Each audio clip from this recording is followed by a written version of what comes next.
lost objective apples. Hey guys, and welcome! Today we're taking another walk down memory lane and going back to Battlefield 1 for a bit.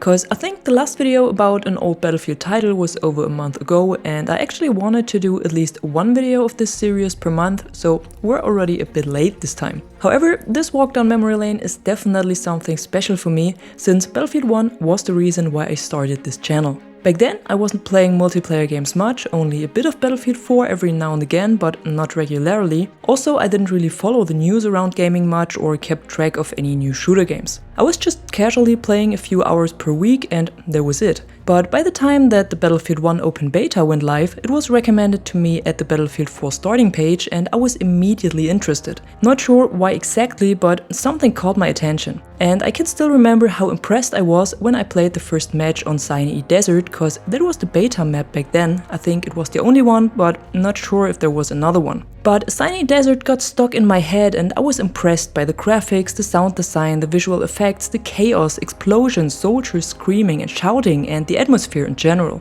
This was a huge step forward compared to Battlefield 4. I always say that a good game doesn't need more than 20 minutes to make me excited about it and make me want to play more. Battlefield 1 didn't even need that much time, it was only a matter of seconds. And after playing about 1 hour, I already pre-ordered the game and couldn't stop playing the beta until it ended. Then I counted the days to the full release and played each and every day. So with this game I really got into multiplayer and started to play many more shooters in general. And with the time I started to watch different streamers such as The Broken Machine and met some really nice people either around these streams or in game. And that's actually how I got into the Battlefield community. Later on, I created this channel and started to make videos about news, upcoming content, how to unlock different weapons, or live commentary gameplay of Battlefield 1. So it will always be something special for me, but not only because of these reasons, but also because of the World War I setting. There are numerous games about World War II out there with all different kinds of settings and stories, looking at each and every theater of war, but World War I, that was pretty rare back then, and even now there's only a handful of games about it.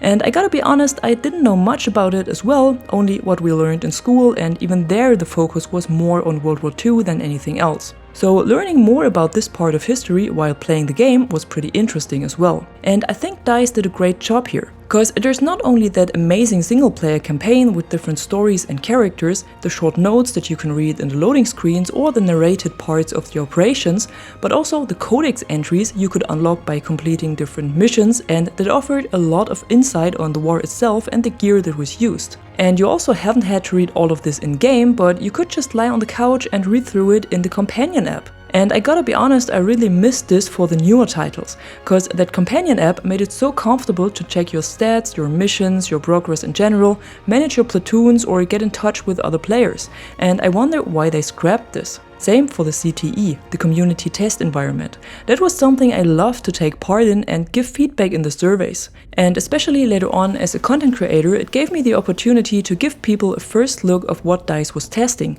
Cause even though the CTE was open for everyone, only a few players really used it. But in general, I think this is a good system to test upcoming changes and updates or simply play around with different settings or map designs and see if people like it before officially adding it to the game. And I think this is something Battlefield 5 and also 2042 would benefit from, since the community would be much more involved in the process of development. But that's just my opinion. What I also liked a lot in Battlefield 1 was the DLC system instead of the live service we have now. Cause even though live service has its advantages, it needs to fit the game. The huge content that always dropped with the DLCs was like a surprise bag or like birthday and Christmas at once. There were new maps, new weapons, new gadgets, and everything came with only one big update. And then you had all the time in the world to unlock the new stuff and you could play at your own pace. If you haven't had the time for the game for 3 weeks, no problem, the content was waiting for you. You haven't had only a few weeks to unlock everything from a battle pass, and if you didn't have much time to play during a season, it was all gone. So, like it is today. Or to compare it to 2042, if you can't play this week and unlock the reward, you won't have a chance to get it. At least that's how it is right now. I'm not the biggest fan of the premium pass in general, cause of course it splits the player base and if you haven't had it, you were somehow left out of the party.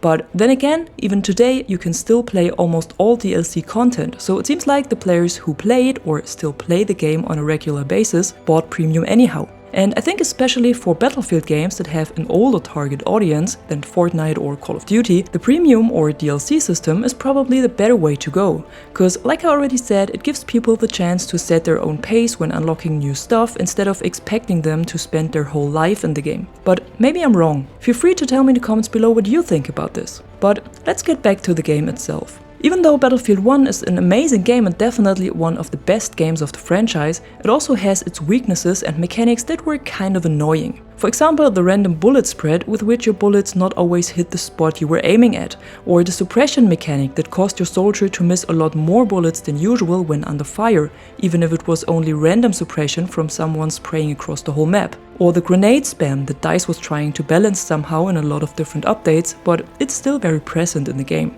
What I was always a bit on the fence with, on the other hand, are the behemoth, the giant airships, the armored trains or the destroyers. Even though they looked really cool and spiced up the gameplay, they sometimes didn't feel like a balancing mechanic, but more like an unfair advantage for a team that didn't know how to play the objective. The elite soldiers, on the other hand, that were available on some maps as addition to the behemoth and on other maps as complete replacement to them, they felt different. And I can remember the run that started when the in-game announcer said that there's an elite kit near your location. No matter what it was, everyone wanted it.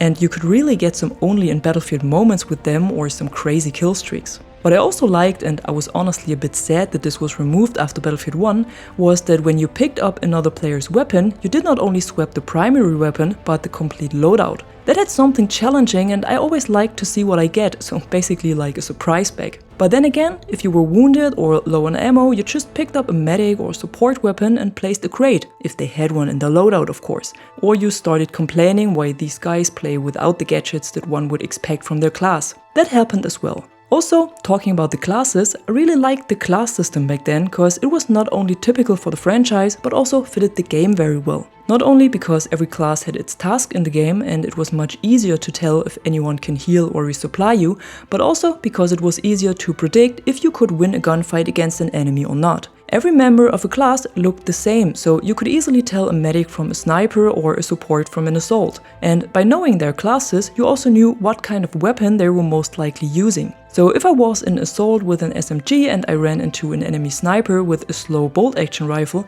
I was more likely to win a gunfight. If it was a support player with an LMG, the chances were lower. So that was not too bad. And there's much more I could talk about, like the extremely nice skins that were available, even though you had to be lucky to have them in one of the battle packs. Or the destruction system that was the best so far in the whole Battlefield franchise.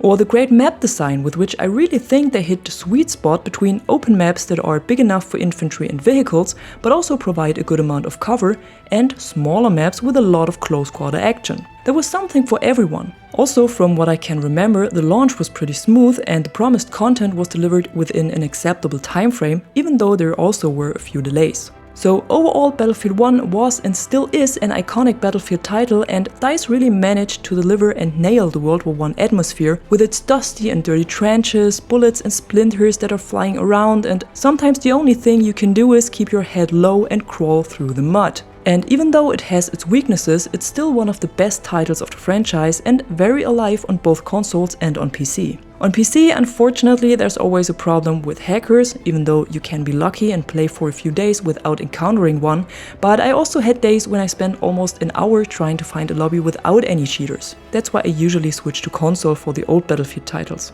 Another problem Battlefield 1 still has, not as bad as Battlefield 5 luckily, but still a bit too much, is the match balance.